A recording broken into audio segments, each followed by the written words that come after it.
darkening of Tristram.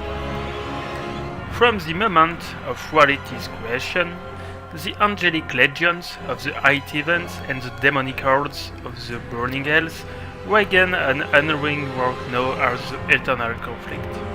After eons of battle, individuals from both armies grew weary of fighting and sought of a new home where they could coexist peacefully. Using the powers of a massive artifact called the Wallstone, they created Sanctuary, a realm hidden from both the heavens and the hells. The demons and angels dwelling on Sanctuary came to mate with each other, spawning powerful hybrids known as Nephilim, the first generation of humans. In time, the angels grew fearful of Nephilim potential and tuned the Wallstone to limit their offspring's power. Slowly, over generations, humanity forgot the secret locked away in its blood. Ultimately, the heavens and the hells learned of a sanctuary's existence and clashed across the world in the horrific sin war. After the fighting was brought to a standstill, both sides agreed to cease their battles on Sanctuary, leaving mankind to its fate. Yet, Diablo, Mephisto, and Baal, the primevals and leaders to the Burning Hells, plotted to use humans as tools of war. This goal bred dissent among lesser demons who revolted. Hell's legions were devastated, but they'd exiled the primevals to Sanctuary. The Archangel Tyrael, one of the Heaven's leaders, noticed the evils in the human world and covertly formed the Horadrim, a group of magi, to hunt the primes.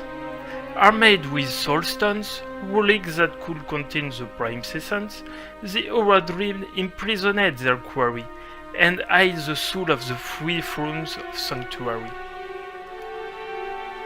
Over 2 sanctuaries passed without machination from the primevals until the human knight Leoric chose Tristram for his domain.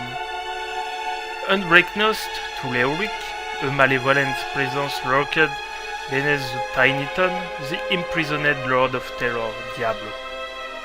Eventually, the confines of a Crimson Soulstone weakened, and Diablo was able to reach into the minds of the townfolk above. Under the demon's influence, one of Leoric's aides, the Archbishop Lazarus, released Diablo. With his true master freed, Lazarus endeavored to bend the king to demonic hands.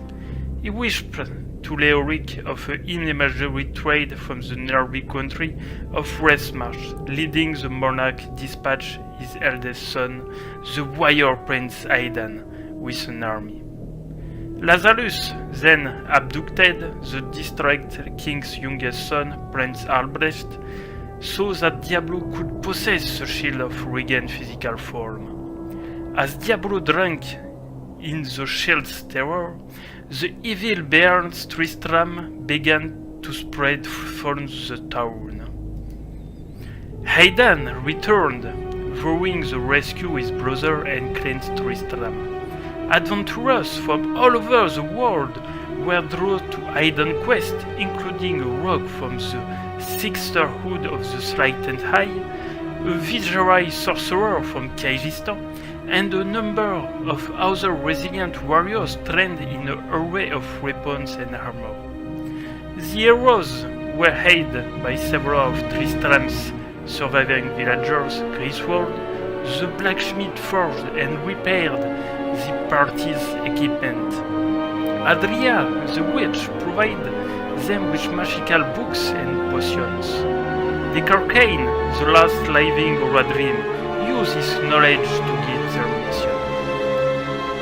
Lazarus was slain beneath Tristram, and Aidan challenged Diablo, who had possessed Albrecht's body, twist it into a harrowing monstrosity. Aidan destroyed Diablo's manifestation. But he could not destroy the Crimson Soulstone. Fearing that Diablo would remain free to corrupt more innocents, Aidan resolved to contain the demon by plunging the Soulstone into his world for hell. Weary, Aidan returned to Tristram, but the town's celebration did nothing to calm the dark essence that was his mind. The plane soon departed, heading to the east in search of answer and salvation.